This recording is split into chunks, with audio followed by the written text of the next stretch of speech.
दोस्तों, मैं अर्नब गुहा, impeccable innovations private limited में एक एग्री फूड स्टार्टअप है हमारा बैंगलोर में। मैं यहाँ का फाउंडर हूँ और हम एग्रीकल्चर और न्यूट्रिशियस फूड में काम कर रहे हैं।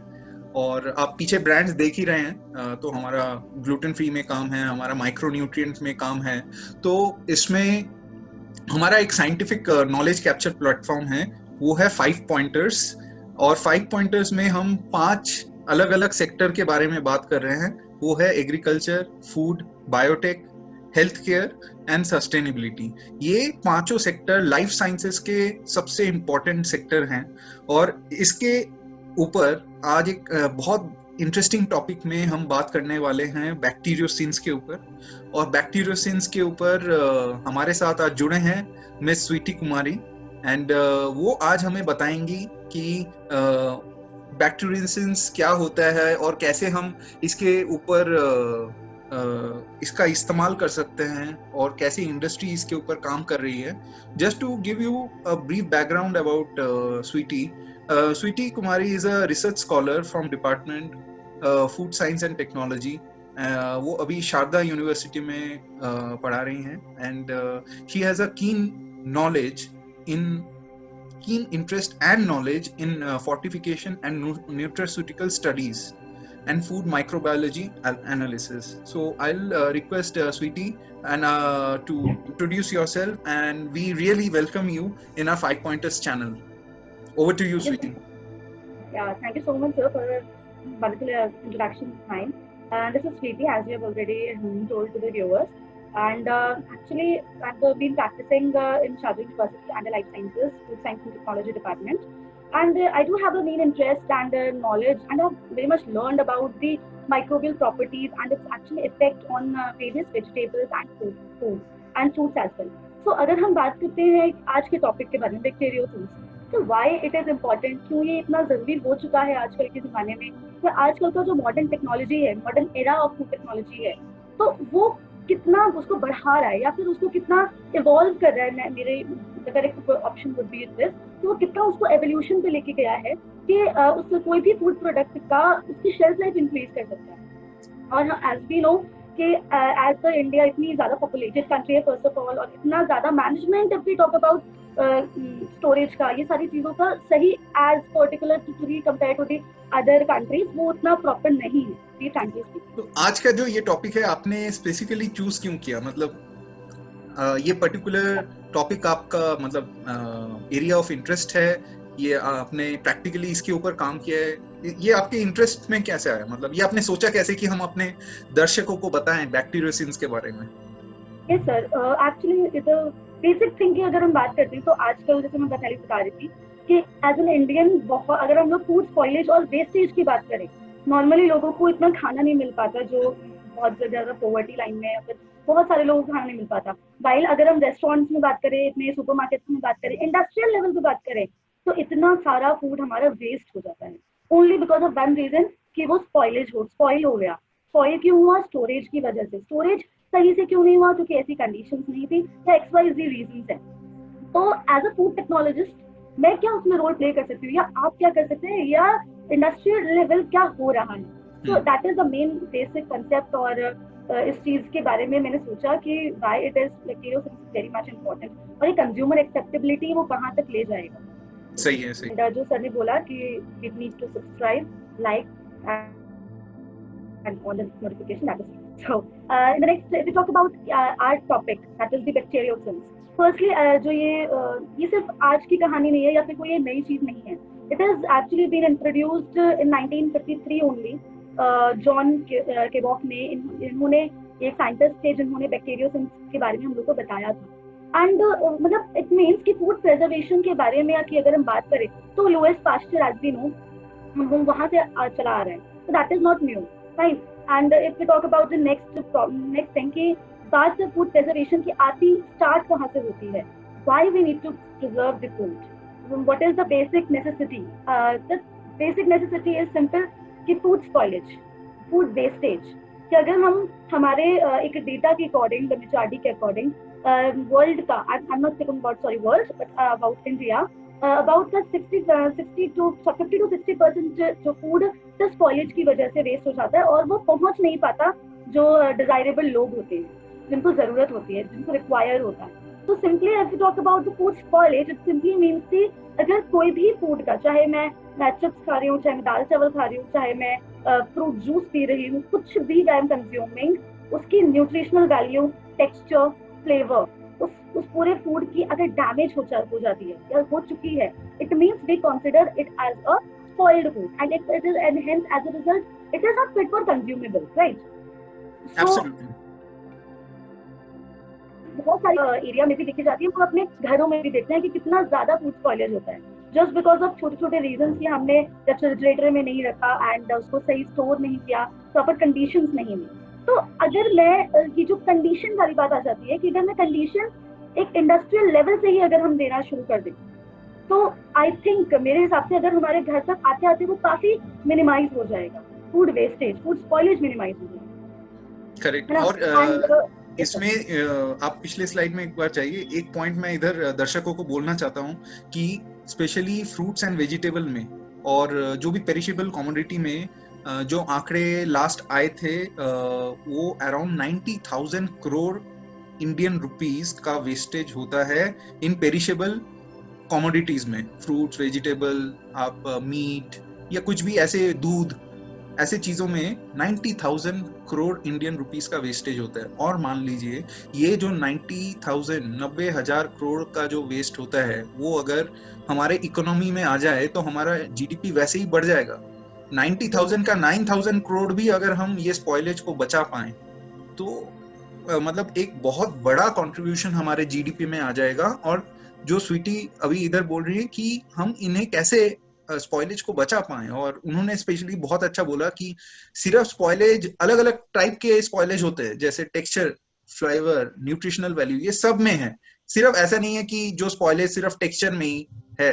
तो बहुत अच्छा बोला है कि जो स्पॉइलेज है वो अलग टाइप के हैं, अलग प्रकार से है.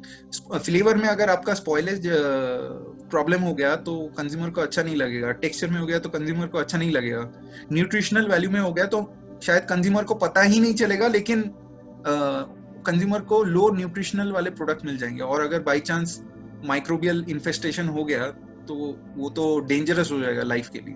तो स्वीटी, आई थिंक ये बहुत, जो आपने ये स्लाइड दी है वो बहुत ही इंपॉर्टेंट है और लोगों को समझना चाहिए कि ये कितना टफ है. और जो ये पिक्चर है वो साफ दिखाई दे रहा है कि अगर आपकी फूड प्रोडक्ट्स गड़बड़ हो गए तो मतलब उसमें कैसा टेक्सचर, विजुअल, स्मेल, सब कुछ खराब हो जाएगा, आपके sensory parameter. So if we talk about the category wise, like अगर हमारा जो फूड वेस्ट हो रहा है तो इन इंडिया या फिर मैं वर्ल्ड वाइड की बात करते हैं तो हमारा सबसे ज्यादा जो 30% of the food of meat, poultry, fish, eggs, ये सारी चीजें हमारी वेस्टेज पे एक लेवल पे आके खड़ी है. सो इट सिंपली मीन्स कि अच्छा रीजन होता है स्पॉइलेज का माइक्रोबियल लोड, कि माइक्रो ऑर्गेनिज्म उस पर ग्रो कर जाते हैं, because as we know these products and these food products are very much nutritive, and each and every microorganism as well as living organism they need nutrition for their life thing. So अगर हम बात करते हैं meet, poultry, इन जैसे food products का, तो 30% of the whole food commodity ये पूरा स्पॉइल हो जाता है. एंड उसके बाद vegetables, then after that dairy products. तो इफ यू टॉक अबाउट कि क्यों हो रहा है, तो ज्यादातर हम देखते हैं कि जिसमें मॉइस्चर कंटेंट ज्यादा हो, कि अगर फॉर एग्जांपल अगर मैं मीट की बात करूँ या वेजिटेबल्स, डेयरी प्रोडक्ट्स की बात करूँ, तो जहाँ पे आपको मॉइस्चर मिले, मॉइस्चर जितना ज्यादा हाई होगा वो उतना ही पेरिशेबल फूड के और वो जाएगा, यानी कि वो उतना ही जल्दी खराब हो सकता है. ऐसा होता है. अपने घर में भी अगर हम देखते हैं तो वी यूजुअली डो कि हमने दूध उबाला एंड फिर उसके बाद थोड़ी देर के बाद थोड़ा नॉर्मली माइल्ड करके हमने kept it in refrigerator. So why actually just because कि माइक्रोबियल लोड ना हो, कि वो हम मतलब अगर हम इंडियन मॉम्स की लैंग्वेज में बोले तो बोला जाता है कि दूध फट ना जाए. तो वो दूध फटता क्यों है? Just because of the microbial load. उसमें जो भी माइक्रो ऑर्गेनिजम्स की जो पॉपुलेशन है, they actually increases by the time. That is called the generation time of the micro organism as we. So this how we tackle the problem of spoilage. Now अब बात करते हैं कि actually इसका solution क्या है. As a food technologist हम लोग क्या कर सकते हैं अपने लेवल पे, इंडस्ट्रीज पे क्या चल रहा है आजकल, न्यू ट्रेंड्स क्या क्या हैं, या फिर हम अपने लेवल पे घर तक आने के बाद हम माइक्रो ऑर्गेनिजम्स की लोड को, उसके ग्रोथ को कहाँ तक रोक सकते हैं. See, as we know, microorganism is actually present everywhere. We cannot stop or we cannot reduce. It is actually impossible. वो हर एक टेम्परेचर पे, हर एक कंडीशन पे दे कैन ग्रो. आइदर मैं एसिडिक की बात करूँ, बेसिक की बात करूँ, हाई टेम्परेचर की बात करूँ, लो टेम्परेचर की बात करूँ, तो they usually grow micro organism. तो यहाँ पे एक रोल आता है माइक्रो ऑर्गेनिजम्स के ही एक प्रोटीन प्रोड्यूसिंग केमिकल का, जिसको हम लोग कहते हैं बैक्टीरियोसिस.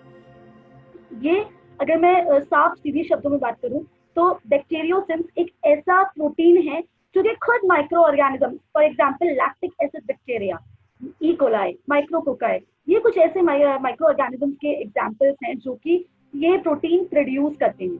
अब खास बात क्या है इस बैक्टीरियोसिस की? सिंपल, ये अगर मैं अब उसके अपने चीज की बात करूं कि फॉर एग्जांपल कि अगर lactic acid bacteria is producing bacteriocins in some amount, तो वो जो बैक्टीरियोसिस उसने प्रोड्यूस किया वो उसके लिए बेनिफिशियल है. कैसे? दूसरे माइक्रो ऑर्गेनिज्म को वो ग्रो नहीं करने देता, first thing. And second thing कि वो उसके शेल्फ लाइफ को भी इनहैंस करता. So the thing is that हम पहले वाले को अपने यूज के लिए बहुत अच्छे से यूज कर सकते हैं. जैसे कि लैक्टिक एसिड बैक्टीरिया को हमने ग्रो कर लिया, and when they have started the production of bacteriocins, we actually isolated. Nowadays ये सारी चीजें ट्रेंड में हैं.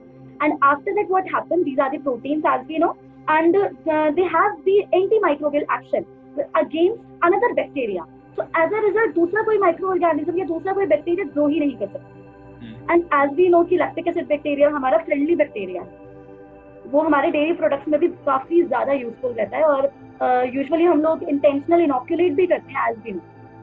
So the most उसमें और चीजें क्या क्या है? Heat stable. अगर हम उसको हाई टेम्परेचर पे भी लेके जाते हैं तो ये प्रोटीन के स्ट्रक्चर्स बिल्कुल कोएगुलेट नहीं करते हैं, जस्ट बिकॉज कि वो इतने छोटे होते हैं. अप्रोक्सीमेटली 30 to 300 अमाइनो एसिड्स इसकी एक चेन होती है, और ये छोटे से अमाउंट में ही बैक्टीरियोसिस काफी ज्यादा इफेक्ट कॉज करती है, सो दैट कि दूसरे माइक्रो ऑर्गेनिज्म या फिर दूसरे बैक्टीरिया ग्रो नहीं करते. तो यस, देयरफॉर ये जो हम अगर आर्टिफिशियली सिंथेसाइज कर पाए या फिर जो एंटी माइक्रोबियल पेप्टाइड्स है, these are produced by various bacteria. जैसे कि मैंने आप लोग को बताया कि food grade bacteria lab, that is the lactic acid bacteria, वो बहुत ज्यादा हम लोग एज अ फूड टेक्नोलॉजिस्ट हम लोग अपने फूड में यूज करते हैं. And if you talk about the products की कैसे कैसे चीजें हम लोग यूज कर सकते हैं, कि these anti microbial peptides they have the huge potential for both food preservatives as well as the next generation antibiotics, although it is not the antibiotics, क्योंकि अगर हम नॉर्मली एंटीबायोटिक को प्रेफर करें तो वो बहुत ज्यादा हाई डोजेज होता है, वाइल ये बैक्टीरियोसिस एक छोटे से डोज में ही काफी ज्यादा इफेक्ट है.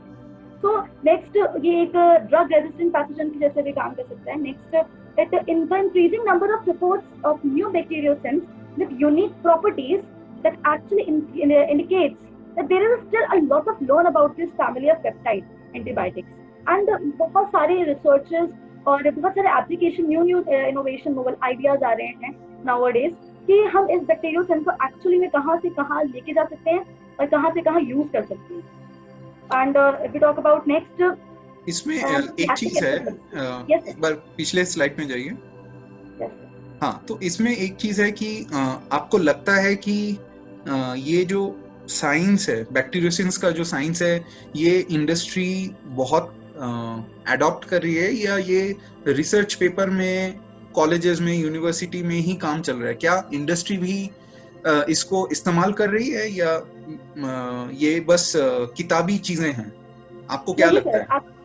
Sir, actually if I add on as a researcher, as a food technologist as well, so अगर हम बात करते हैं कि प्रैक्टिकल एप्लीकेशन भी आजकल बहुत ज्यादा ट्रेंड में है.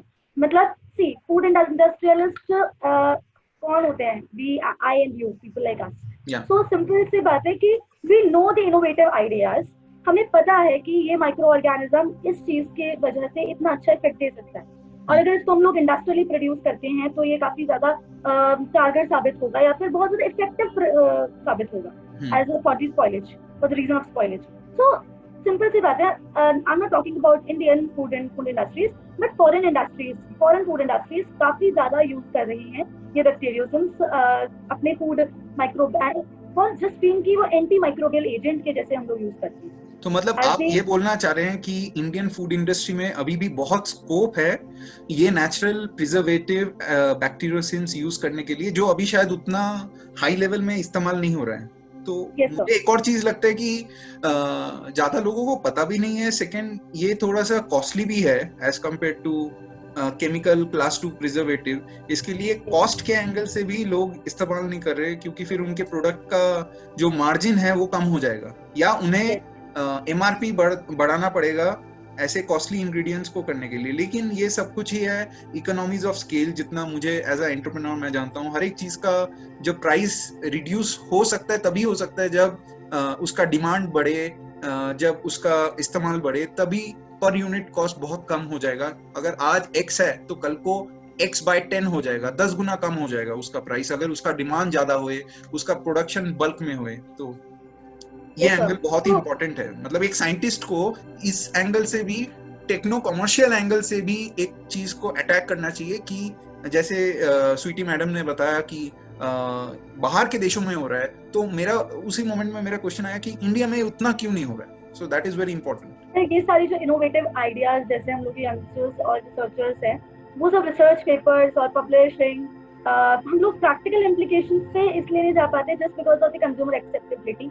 अगर हम इसको हर चीज पे पहुंचाते हैं कि बैक्टीरियोसिस एक्चुअली में क्या है, क्या हमारे लिए इफेक्टिव है, क्या ये अच्छा है, क्या ये बुरा है, इसमें क्या क्या अच्छाइयाँ हैं, क्या क्या बुराइयाँ हैं, ये सारी चीजें अगर एज अ पर्सन किसी इंसान को पता हो, है ना, तो सिंपल सी बात है। अगर एज अ ले मैन को मैं बताती हूँ कि अब भाई बैक्टीरियोसिन ये है, आप अगर ये क्या इस खाने में या फिर इस पैकेजिंग में बैक्टीरियोसिन एक एंटी माइक्रोबियल एजेंट का यूज किया गया है, तो क्या आप इसको कंज्यूम करोगे?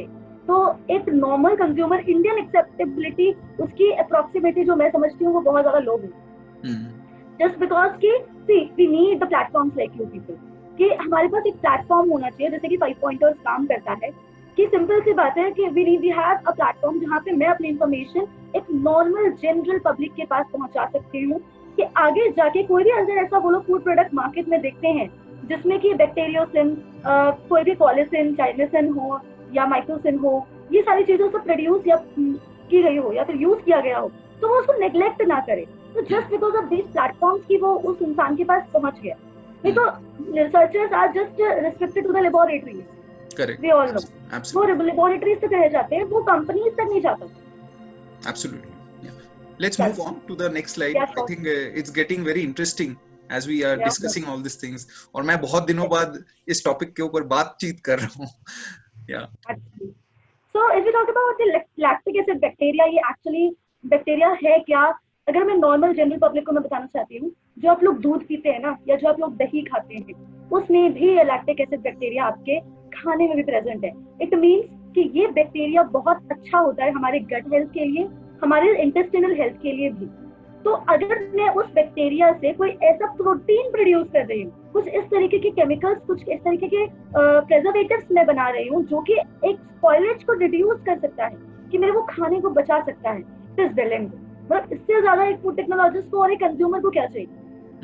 सो एक lactic acid bacteria they have the 3 things, कि वो प्रोबायोटिक्स, एज वी नो कि बहुत सारे प्रोबायोटिक ड्रिंक्स हैं हमारे मार्केट में, और नॉर्मल जो एजुकेटेड पीपल हैं दे एक्चुअली कंज्यूम नाउअडेज, क्योंकि अब अवेयरनेस है काफी ज्यादा, अब इसके बारे में बात की जाती है कि gut health, good micro organism, good bacteria क्या होता है। तो lactic acid bacteria is one of the good bacteria जो कि प्रोबायोटिक्स में भी पाया जाता है, which is actually very much helpful in the gastrointestinal tract जो कि ह्यूमन में प्रेजेंट होता है, और वो बहुत सारी डिसीजेस को मिनिमाइज और रिड्यूस कर देता है। तो डाइजेशन प्रॉब्लम्स हो गए, डायरिया हो गया, बहुत सारी चीजें करते हैं। नेक्स्ट, लैक्टिक एसिड बैक्टीरिया का अगर प्योरिफिकेशन करती हूँ, next then we got the bacteriocins which is our interest. Then again lactic acid bacteria is again helpful in the starter culture or core culture we can say in the various food products, जैसे कि मैंने yogurt की बात करते हैं, या फिर दही की बात करते हैं, या फिर वेरियस डेयरी प्रोडक्ट्स की बात करते हैं, तो वहाँ यूज होता है। Now these bacteriocins actually it can act as a human medicine. I'm not talking about the antibiotics. यहाँ पे एंटीबायोटिक्स हम कब लेते हैं? जब हम बीमार पड़ते हैं, फाइन। लेकिन अगर मैं सिर्फ एक बैक्टीरियोसिन की बात करती हूँ, वो आपको बीमार पड़ने ही नहीं देगा। अगर आप शुद्ध और स्वच्छ खाना खाते हैं या पानी पीते हैं, तो ऑब्वियसली सी बात है, I am not into that stage, मैं उस स्टेज पे जाऊंगी ही नहीं कि मुझे कोई एंटीबायोटिक्स लेने की जरूरत पड़े। तो इट्स सिंपली फिर उसके बाद हम लोग एक एडिटिव की वजह से भी यूज कर सकते हैं कि तरीके से, फॉर एग्जांपल निसिन का एग्जांपल लिया गया है कि which is comes under the food quality and safety that can be added into our food products, जो कि काफी ज्यादा फूड प्रोडक्ट्स में भी आजकल एड ऑन हो रहा है नाउ।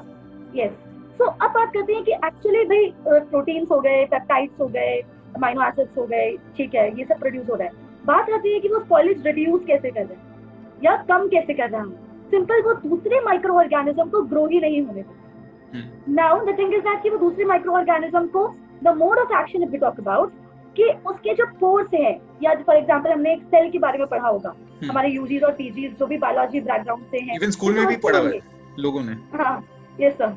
तो बहुत सारे ऐसे मतलब जो सेल्स होते हैं, ऐसे माइक्रोबियल सेल्स, उनके pores on the cell wall और the cell membrane, they usually do the pores on the cell walls or cell membrane.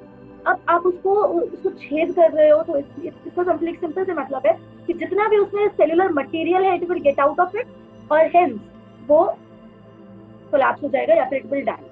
So most of the bacteria will destroy the energy potential of sensitive cells by forming membrane channels or pores. कुछ इस तरीके के pores बना लेते हैं so that कि वो micro organism particular जो एक पैथोजन की जैसे काम कर रहा है, जो कि मेरे लिए मेरा खाना बर्बाद कर सकता है, स्पॉइल कर सकता है, उसको वो खत्म कर देगा। And the best described mechanism is a pore formation. Absolutely ये मोड ऑफ एक्शन, हर एक चीज का अलग अलग मोड ऑफ एक्शन होता है, हर एक पेप्टाइड का, बैक्टीरियोसिन्स का अलग अलग मोड ऑफ एक्शन होता है। और एक फूड साइंटिस्ट वो जज करता है कि कौन से फूड वाले मैट्रिक्स में कौन सा बैक्टीरियोसिन काम करेगा। क्या वो एल्कली टाइप का फूड प्रोडक्ट है, क्या वो बहुत एसिडिक है जैसे नींबू का जूस, या वो दूध की तरह न्यूट्रल पीएच में है। तो इसमें बहुत सारा साइंस है, और जब एक फूड प्रोडक्ट डिजाइन होता है तो इन सब चीजों के बारे में हम लोग ध्यान से डिजाइन करते हैं। जब एक रेसिपी या कोई प्रोसेस है उसको जब हम डिजाइन करते हैं तो ये पूरे चीजों का ख्याल रखा जाता है। तो बहुत इंपॉर्टेंट है कि मोड ऑफ एक्शन, आज जब हम कोविड वाले सिचुएशन में हैं तो जो मैं सोशल मीडिया में पोस्ट भी देता रहता हूँ कि हम इधर इतना क्यों स्ट्रगल कर रहे हैं। 8-9 महीने हो गए ऑलरेडी, 9-10 महीने हो गए ये कोविड वाला सिचुएशन में। वैक्सीन आ रहे हैं, कुछ टेस्टिंग फेज में है एंड ऑल। जहां पे जो मुझे लगता है सबसे इम्पोर्टेंट चीज है वो है बेसिक साइंस। देखिए आज भी जो विश्व को बचाने की कोशिश कर रहा है, ना तो फाइनेंशियल पावर बचा पा रहे हैं, ना तो और कोई चीज और कोई एस्पेक्ट या आर्टिफिशियल इंटेलिजेंस आपको बचा पा रहे हैं। End of the day basic science ही बचा पा रहे हैं। बेसिक साइंस कोविड में क्या कर रहा है कि वो पहले वायरस को समझने की कोशिश कर रहा है, ये वायरस का एक्शन किस चीज में है, कैसे वो बॉडी में घुसता है, और इसका एंटीडोट क्या हो सकता है, इन टर्म्स ऑफ वैक्सीन क्या हो सकता है, कोई दवाई है जो इसको काम कर सकता है, ये एक बार बॉडी में घुसने के बाद कहाँ चीजें प्रॉब्लम करती। तो इसके ऊपर पूरा रिसर्च कर रहे हैं पूरे वर्ल्ड के सारे मेडिकल साइंटिस्ट जो इस चीजों में काम कर रहे हैं, वायरस में काम कर रहे हैं। जहां पे मुझे लग रहा है कहाँ पे हम लैग कर रहे हैं कि इस डिस्कवरी वाला जो सिस्टम है इसमें ना ज्यादा फंडिंग होती नहीं है। इंडिया में तो बहुत कम होती है, सच वर्ल्ड में भी उतना नहीं होता। सभी जो फंडिंग है वो डेवलपमेंटल एस्पेक्ट में ही हो रहा है, फंडामेंटल रिसर्च में बहुत कम पैसे दिए जा रहे हैं। इसके वजह से बहुत अच्छे रिसर्चर एंड ऑल वो रिसर्च को एज अ कैरियर नहीं ले पा रहे हैं, क्योंकि उसमें पैसा ही नहीं है। जहाँ पे पैसा नहीं है एक रिसर्चर वो as a full time career नहीं बना पाएगा। वो तो देखेगा यार मैंने आज पढ़ाई की है, पीएचडी की है या एमएससी की है, फिर मैं इंडस्ट्री में चला जाता हूँ। तो जो फंडामेंटल रिसर्च होना चाहिए वो तभी हो पाएगा जब बहुत सारा फंड गवर्नमेंट से या कहीं से वो पैसा फंडामेंटल रिसर्च में दिया जाएगा, डिस्कवरी में दिया जाएगा। एक चाहे मेडिकल रिसर्च, चाहे एग्रीकल्चर रिसर्च, चाहे फूड रिसर्च, इन सब चीजों में जब पैसा और ज्यादा आएगा तभी कल को अगर कोई एक और पेंडेमिक आ गया तो हम ऐसे 1 साल तक हम असहाय नहीं रहेंगे। कल को हम जल्दी काम कर पाएंगे क्योंकि उस चीज में ऑलरेडी काम हो चुका होगा। So coming back to your topic, what you said in your previous slide was mode of action is very important. वो तभी आप जान पाओगे mode of action of a bacteriocins or any other virulence virus or bacteria जब मतलब बहुत सारा knowledge create हुआ है, और ऐसा नॉलेज अचानक से नहीं होता, वो बहुत टाइम लगता है। हजारों साइंटिस्टों का 1000 घंटे लगते हैं तब जाके कुछ समझ में आता है क्या हो रहा है। वैसे ही माइक्रोब्स तो आंखों से नहीं दिखते ना, वायरस, और these are invisible to the naked eye. तो ये बहुत ही इंट्रिकेट साइंस है जो स्वीटी जी हमारे को बता रही हैं। स्वीटी जी, इसके ऊपर भी आप बताइए, रोल क्या है, जो मोटा मोटा जो रोल है हमारे दर्शकों को।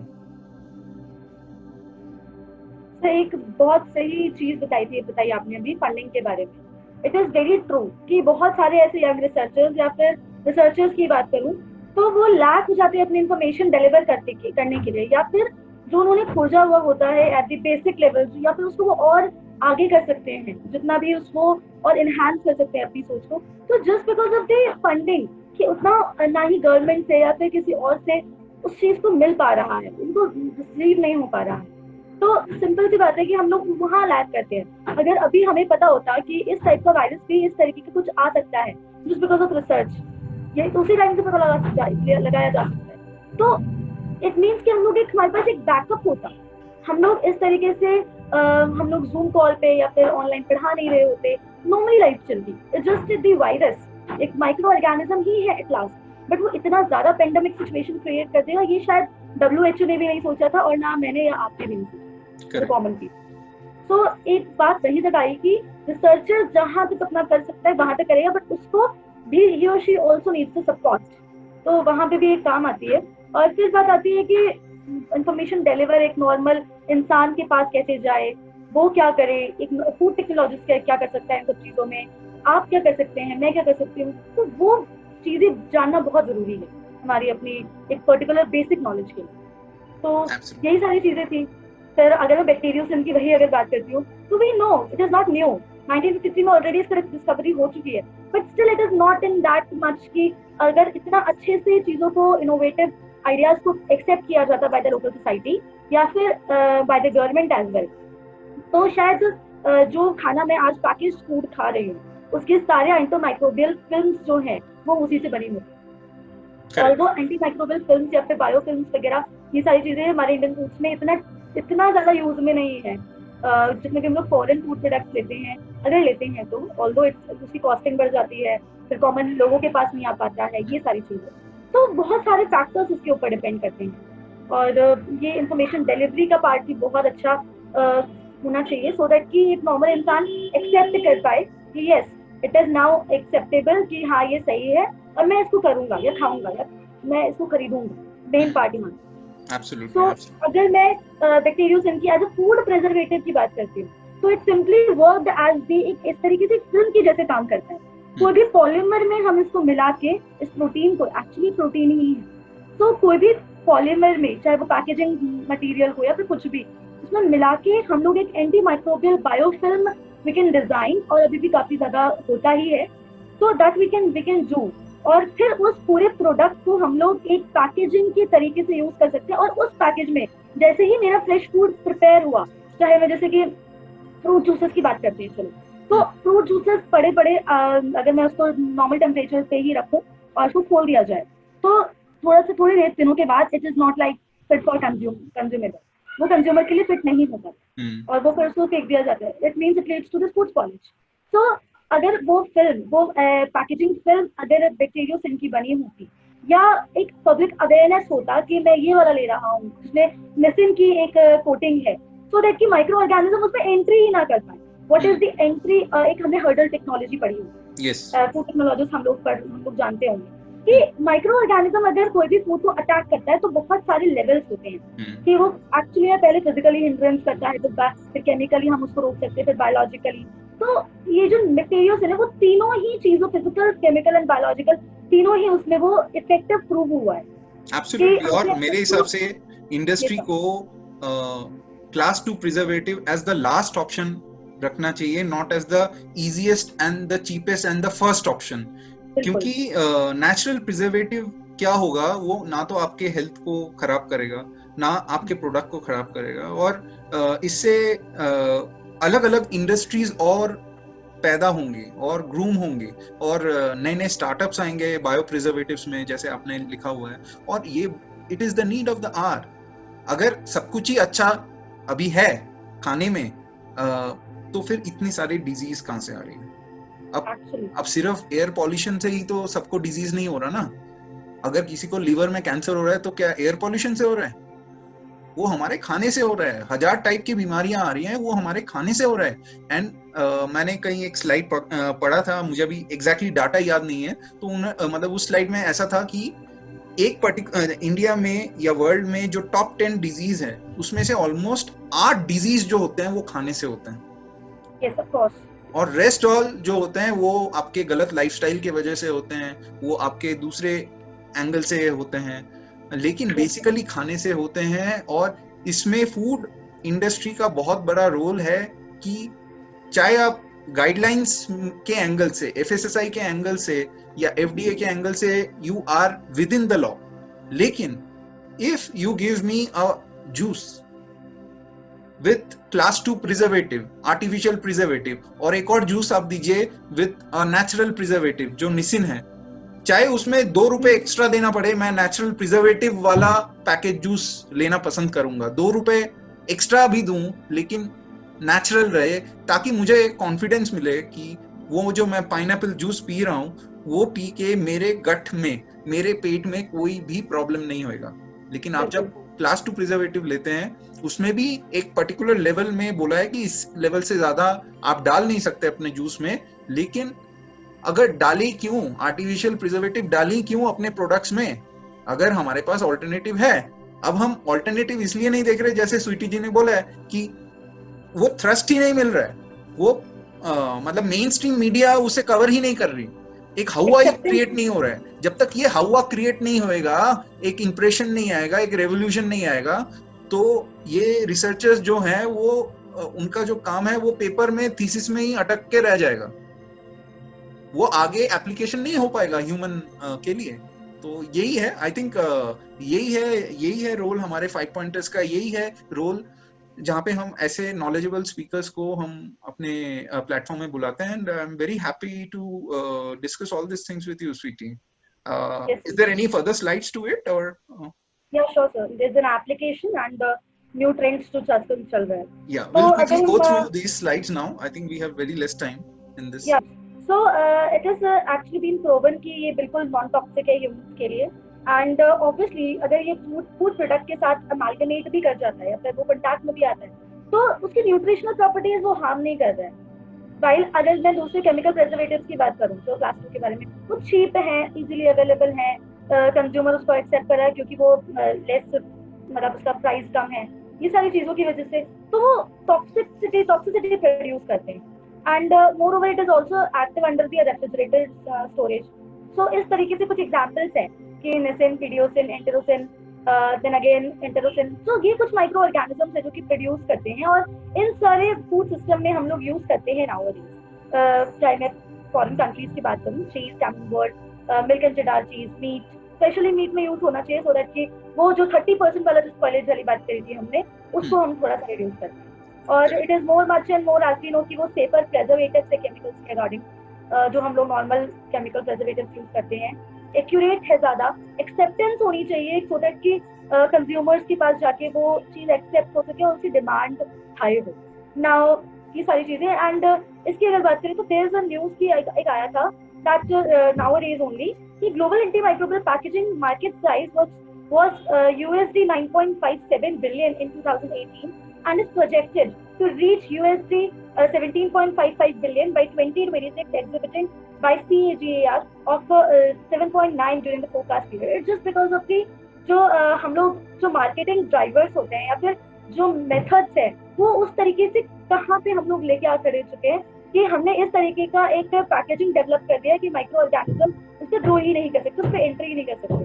फिर नेक्स्ट हमने एक अचीवमेंट देखी कि साइंटिस्ट जो है वो जो क्रॉप डिसीजेज है स्पेशली, उसको भी रिड्यूस करता है ये bacteriocin, so that we can also employs ये सारी चीजें यूज करते हैं।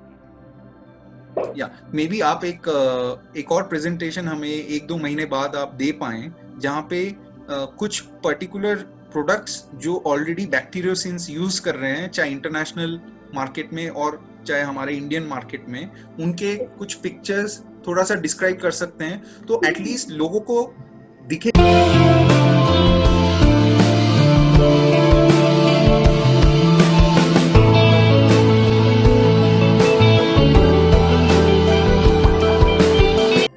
लगेगा कि ये जो चीजें हैं वो हम हवा में नहीं बोल रहे, बैक्टीरियोसिंस हम हवा में नहीं बोल रहे, और जनरल कंज्यूमर को बैक्टीरियोसिंस के एंगल से इसलिए है, कल को आप अगर बिग बाजार जाते हैं, आप अगर अमेजोन से कुछ चीजें खरीदते हैं, सबसे पहले आप देखिए वो प्रोडक्ट में क्या क्या इंग्रेडिएंट है, और इंग्रेडिएंट का जो पैनल है, बॉक्स है, वो पीछे रहता है, तो उसमें देखिए कि प्रिजर्वेटिव में नंबर दिए होंगे, वो नंबर आप गूगल में टाइप करके देख सकते हैं कि ये जो नंबर है ये एक नेचुरल प्रिजर्वेटिव है या एक केमिकल प्रिजर्वेटिव है। ठीक है, केमिकल प्रिजर्वेटिव एक सर्टेन लेवल के नीचे हमेशा रहता है जो एफएसएसआई का गाइडलाइन है, लेकिन वही सेम ही चीज मैं दोबारा से बता रहा हूं ताकि दिमाग में गड़ जाए लोगों के कि भैया अगर आपके पास ऑल्टरनेट सॉल्यूशन है तो क्यों क्लास 2 प्रिजर्वेटिव हमें खाना है, अपने बॉडी में देना है, अपने बच्चों को देना है, क्यों, जरूरत क्या है, जब हमारे पास ऐसे इंटरेस्टिंग प्रोडक्ट्स हैं। हो सकता है इसका अभी कॉस्ट थोड़ा बहुत ज्यादा है क्लास 2 प्रिजर्वेटिव के एंगल से, 50 गुना ज्यादा है, 60 गुना ज्यादा, मे बी लेट्स से 100 गुना ज्यादा है, सो व्हाट, अगर आपको 2 रुपए एक्स्ट्रा खरीदना, मतलब 2 रुपए या 5 रुपए एक्स्ट्रा देना पड़ जाए एक प्रोडक्ट के लिए, लेकिन आपका हेल्थ तो स्वस्थ रहेगा ना, आप सही दिशा में जाएंगे। और ये आज ज्यादा लग रहा है, लेकिन कल को अगर ये बल्क प्रोडक्शन हो गया तो इसका कॉस्ट वैसे ही कम हो जाएगा। तो हाँ, एकदम एंड इसमें गवर्नमेंट कुछ नहीं कर सकता। गवर्नमेंट ने बहुत अच्छा काम किया कि एफएसएसआई जैसी एक बहुत ही पावरफुल बॉडी इन्होंने बनाया आज से 9-10 साल पहले, लेकिन and of the day consumer को जागना पड़ेगा। नींद से जागो कंज्यूमर्स, नींद से जागो, क्योंकि जब तक आप नहीं जागोगे, आप डिमांड नहीं करोगे इंडस्ट्री से, तब तक इंडस्ट्री अपने हिसाब से, अपने मुनाफे के हिसाब से ऑब्वियसली देगी। कोई कंपनीज हैं जो रियली बहुत ही केयर करती हैं और उनके पास 1000 साइंटिस्ट हैं, जो बड़े बड़े एमएनसीज हैं, वो कर सकते हैं इन पे काम, निसेंस को अपने जूस में, दूध में, ये सब में डाल सकते हैं। What about the companies who are doing a decent job but they may not have even R and D department? अगर उनके पास आर-एन-डी डिपार्टमेंट ही नहीं है तो वो कैसे रिसर्च पे काम कर सकते हैं? उनके पास साइंटिस्ट भी नहीं होगा, बस वो प्रोडक्शन कर रहे हैं, टेस्ट अच्छा लग रहा है, सस्ता माल है, मार्केट में बिक रहा है, कंज्यूमर खरीद रहे हैं, कंज्यूमर को तो चाहिए संडे को 50% ऑफ हो जाए अमेजन में। वही मैं बता रहा हूँ, consumer is the biggest driver in any industry. अगर कंज्यूमर उनको समझ ही नहीं है कि क्या खरीदना चाहिए या नहीं खरीदना चाहिए, तो इंडस्ट्री कुछ नहीं चेंज होगी। तो और जो चेंज कर सकते हैं वो आप लोग ही कर सकते हैं। हम लोगों के पास बहुत अस्त्र शस्त्र हैं, लेकिन वो हम मारेंगे जब आप बोलेंगे मारने के लिए, है ना? लड़ाई तो तभी हम कर सकते हैं ना। तो so that is very important. I think I was slightly skeptical, sweetie, to be honest, कि ये बैक्टीरियोसिन्स इतना हाई लेवल ऑफ चीजें हम लेके आ गए हैं, लेकिन आपने जिस सरलता से ये सारी चीजें बताई, आई थिंक एटलीस्ट 10 जनों को तो हम इम्पैक्ट करेंगे उनके बाइंग हैबिट्स में। समझ में लोग, मतलब समझे लोग कि एक्चुअली रिसर्च कहाँ तक जा चुकी है, और बस आपका बस थोड़ा सा वो है कि आप एक्सेप्ट करो, इवॉल्व हो, because health is wealth, as we said earlier as well, कि आपने अगर 2 रुपए ज्यादा भी उसमें खर्च करें, बट यू नो कि अगर आप जो भी कंज्यूम कर रहे हो, जो भी खा रहे हो, वो आपके ना आपकी पूरी फैमिली के लिए, चाहे वो 2 साल का बच्चा हो या फिर 80 इयर्स के योर पेरेंट्स हो और ग्रैंड पेरेंट्स हो, वो आपकी हेल्थ के लिए बहुत अच्छा है। It is nutritious, it is safe actually. तो दोनों चीजें, सब कुछ साथ में, टेस्ट, सब कुछ चीजें साथ में लेकर चलना, it is actually very difficult task. कहीं ना कहीं कोई चीज रह जाती है, लेकिन हमारे पास ऐसा कुछ नहीं है जो कि हम नहीं कर सकते। एब्सोल्युटली। तो, और क्या बोलते हैं, जो WHO है, जो हमारे नेशनल इंस्टीट्यूट ऑफ न्यूट्रिशन है, और जो पोषण अभियान, ये सब कुछ चलाया जा रहा है, वो जो बच्चों के लिए कर रहे हैं, जो आई थिंक अभी बहुत लोग जानते हैं या नहीं जानते, तो आप सुन लीजिए, मेनली है 1000 days। 1000 days are very critical for infants and the young toddler. 1000 days कब से शुरू होता है? 9 महीने माँ के पेट में जो बच्चा डेवलप होता है, उसके बाद पहला साल, दैट इज 365 days। उसके बाद उसका दूसरा साल, दैट इज अनदर 365 days। तो 279 महीने मतलब 270 दिन मान लीजिए, 270 दिन, 365 दिन, 365 दिन, ये सारे को ऐड करके 1000 days होते हैं। और जो गाइडलाइंस है कि ये 1000 days में बच्चों का तबीयत बहुत ही सही वे में उन्हें ग्रूम करना चाहिए, उनको इम्यूनिटी के एंगल्स से उनका इम्यूनिटी डेवलप करना चाहिए, उनका हेल्थ डेवलप करना चाहिए और उनको पोषण सही वे में देना चाहिए। और क्यों वो बोलते हैं कि बच्चों को आप प्रिजर्वेटिव वाली चीजें मत दो, क्यों आप दे सकते हैं ना, आप उन्हें भी दीजिए क्लास 2 प्रिजर्वेटिव वाले जो भी चीजें आती हैं, केक खिलाइए, ये खिलाइए, वो खिलाइए, क्यों नहीं खिलाते आप?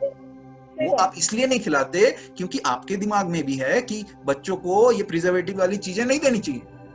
लेकिन आप जब बच्चा बड़ा हो जाता है एंड ऑल, उसका इम्यूनिटी डेवलप हो जाता है, वो कुछ भी खा ले, ऐसा थोड़ी ना करना चाहिए। आपका बॉडी भी है, मतलब आप मान लीजिए 30 साल के हैं, 40 साल के, 50 साल के हैं, कि आपका बॉडी इतना स्ट्रांग है, इतना जो भी कचरा खाएंगे वो पचा लेगा आपका बॉडी? एकदम नहीं।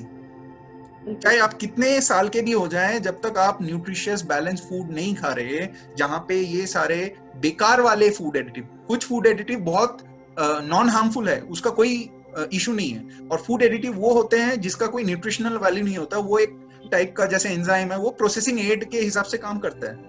नेचुरल प्रिजर्वेटिव आपके प्रोडक्ट को 2 दिन के शेल्फ लाइफ से 12 दिन के शेल्फ लाइफ में ले जा सकता है, एग्जांपल दही में या और किसी चीज में, जूस में।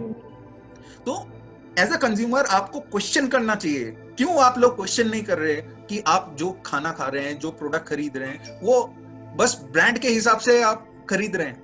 आप पीछे तो देखिए वो प्रोडक्ट में क्या वैल्यू है, उसमें प्रोटीन कितना है, फाइबर कितना है, कार्बोहाइड्रेट कितना है, विटामिन मिनरल है या नहीं है। आप कुछ भी कचरा खाए जा रहे हैं।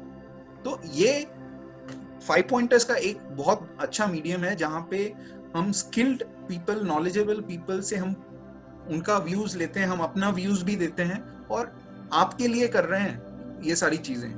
तो आप प्लीज रेस्पॉन्ड कीजिए। आप में से अगर 2 जने भी कल मार्केट में जाके प्रोडक्ट को देख के फिर खरीदेंगे, तो I will think that 5 pointers has done it's job, what I feel, correct? Yes, sir. And I'm so happy, Sweetie, to see you as a growing professional. Just to tell you, all of you, Sweetie was working with us as an intern few years ago, and now I'm seeing that she is developing as a real food scientist and researcher, and she is associated with academic world. And जो teacher होता है वही आपका main guru होता है। तो all the students of Sweetie, and I think you guys are in safe hands, and definitely she will try her best to give you and impart maximum knowledge what is possible. And Sweetie, एक last question जाने से पहले,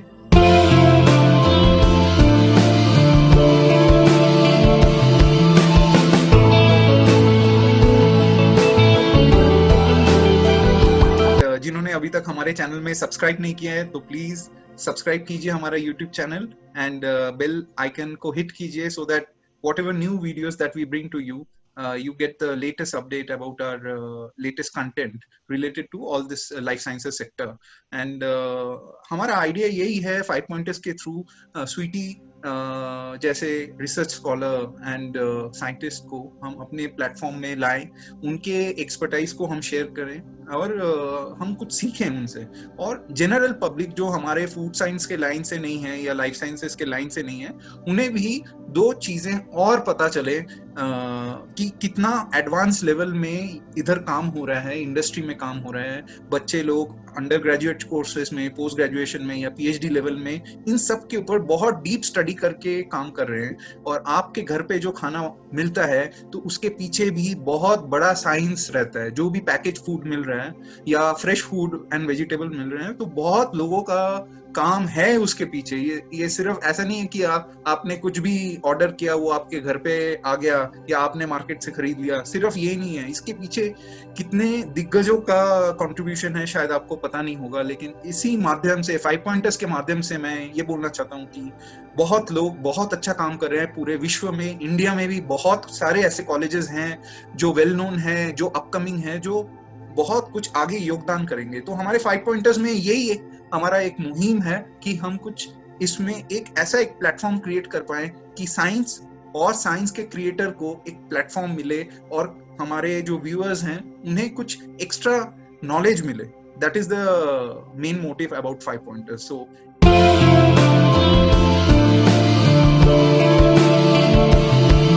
how do you see the student of today in the food tech side?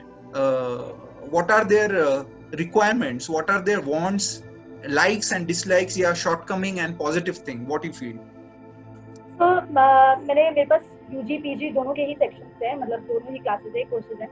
The thing is that मैं इसे एक example दूंगी। One student, मैं उसका नाम नहीं लूंगी, सोशल प्लेटफॉर्म। तो या एक स्टूडेंट है, उसने मुझसे एक राय मांगी थी फॉर द स्टार्टअप कि सेकंड अंदर she is in the second year and उसका माइंड इस तरीके से इवॉल्व हो चुका है, या फिर आई थिंक वो फूड टेक्नोलॉजी में इतनी ज्यादा कह सकते हैं कि वो आ चुकी है, अपने आप को एक्सेप्ट कर चुका है, डिलीवर कर चुका है कि she is going to be entrepreneur, कि एक स्टार्टअप वो खड़ा करना चाहती है एक फूड का, कि वो कौन कौन से ऐसे मार्केटिंग एरियाज हैं या फिर कौन कौन से ऐसे फूड टेक्निकल एरियाज हैं जहाँ पे वो और भी रिसर्च का काम करके, वो रिसर्च सिर्फ लेबोरेटरी में ही नहीं, वो बीकर, टेस्ट ट्यूब और माइक्रोस्कोप या इन सब चीजों में ही नहीं, वो आपकी प्लेट पे भी हो।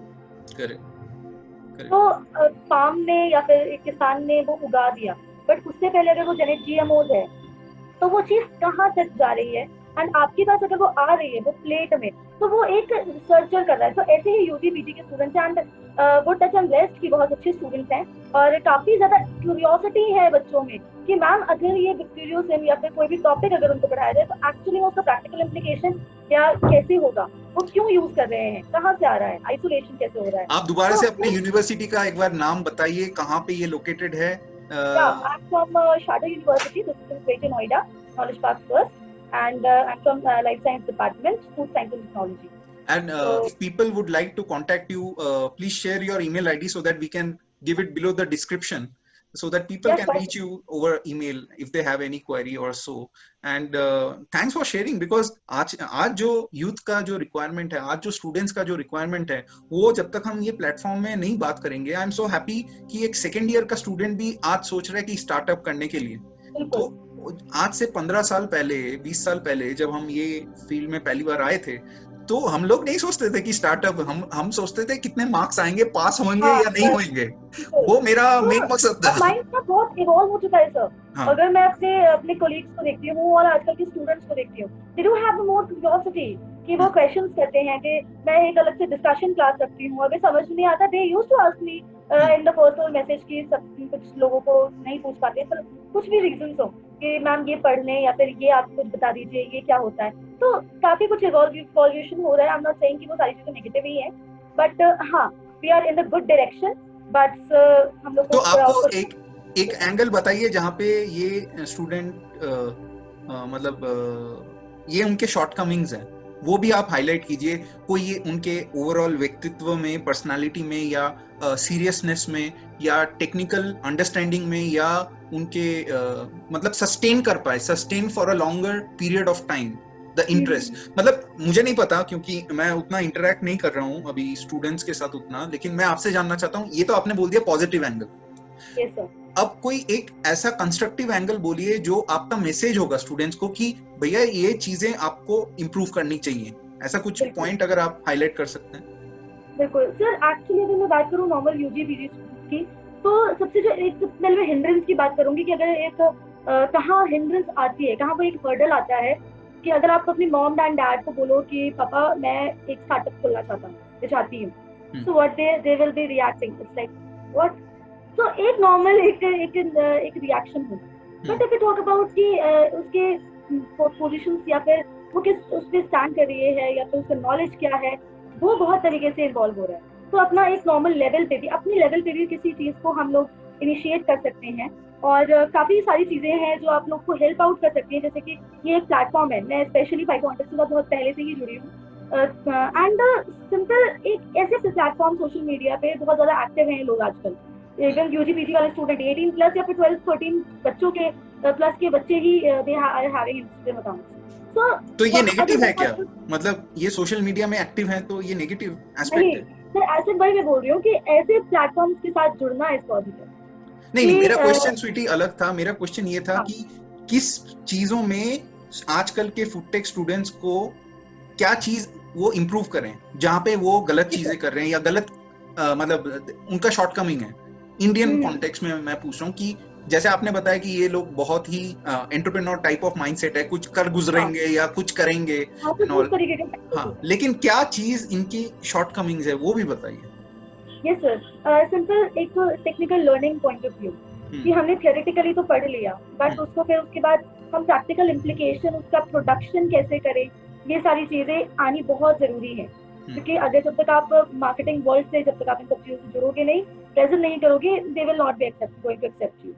तो एक ये पॉइंट है कि वहां पे आप लोगों को इम्प्रूव करना चाहिए, लर्न करना चाहिए सबसे ज्यादा, try to learn and then implicate. जैसे as you are the entrepreneur, तो आई एम द रिसर्चर, तो पहले हम लोगों ने काफी कुछ नॉलेज गेन किया है, पहले सुना है, समझा है चीजों को, then we are going to implicate and teach our students. तो ये लर्न करने की हैबिट काफी ज्यादा होनी चाहिए, और वो मैं देखती हूँ काफी स्टूडेंट्स में है, बट कुछ students again they are lacking behind कि मैम ओके ठीक है, हाँ, बट अगर उसको और इनिशियली इंटरेस्टिंगली बताया जाएगा कि नाउ डेज क्या हो रहा है, अच्छा अच्छा ठीक है, ओके मैम मैं समझ गया, तो इस तरीके का रिस्पॉन्स आता है।